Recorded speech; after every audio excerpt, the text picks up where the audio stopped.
The Cowboys not only said goodbye to Texas Stadium on Saturday, they might have also said so long to their chances of making the postseason as well. Cannot wait, Karen and Doug. Big fireworks tonight at the American Airlines Center. Of course, the world champion Celtics need little introduction. They bring their Eastern Conference best 43-11 record into the AAC tonight. No doubt the Cowboys are hoping to make it a December to remember this season because they've had many they would like to forget. You have heard the rumors. You pay attention to what goes on. We are a week away from the NBA trade deadline. Do you think that we'll see this same Mavericks bunch assembled when you guys play Houston right here on TXA 21 on February 20th? And you talked earlier in the week about things that you wanted to do that you worked on this offseason, and you were reluctant to go into them because you said, I don't have time to go into them. But I want you to tell us right now, what's one thing you worked on during the offseason that you really hope to implement this year?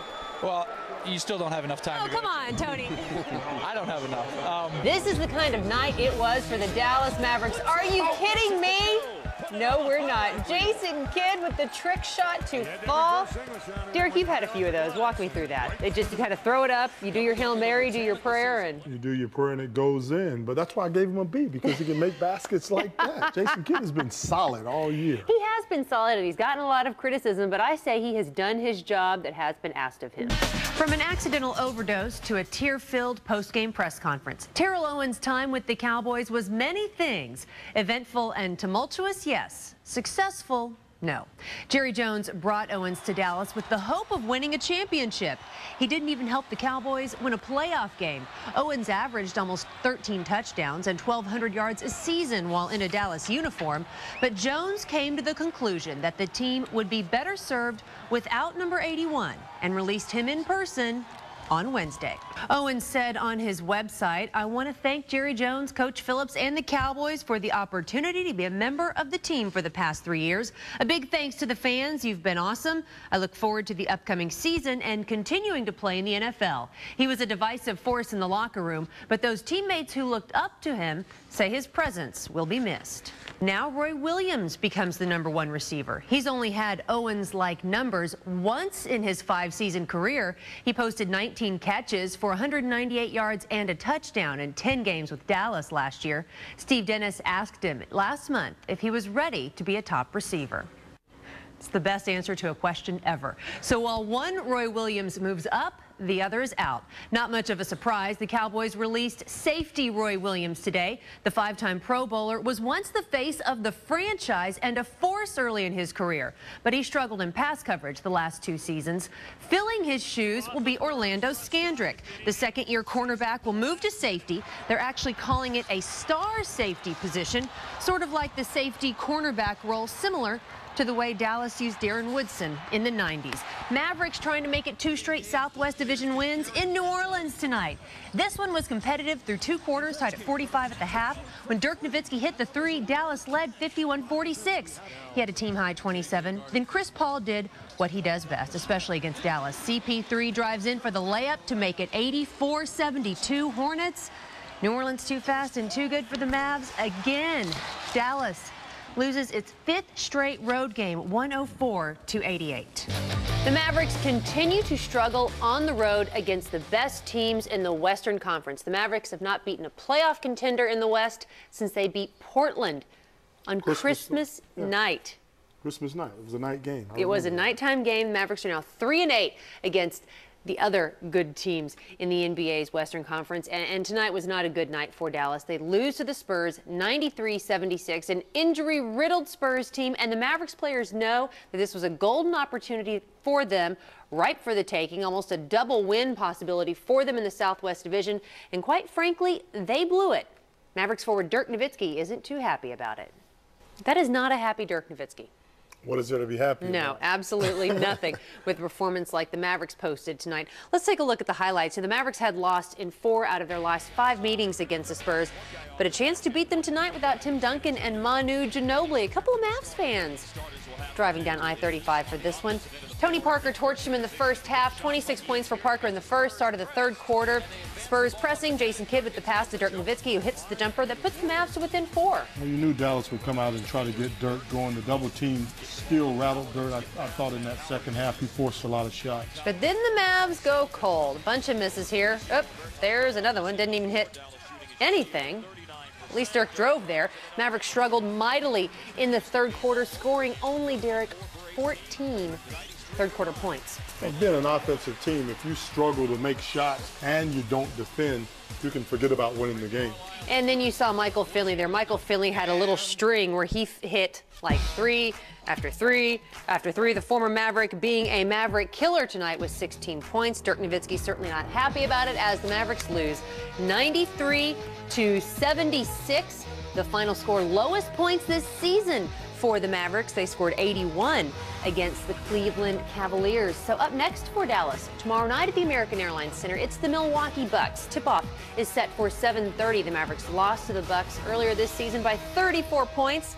I don't know if you want to call that a revenge game, but certainly the Mavericks should be a little avengeful considering the way they've played lately. It should be one that they get up for between the two games, between that Milwaukee game that they last faced the Bucks and tonight's game.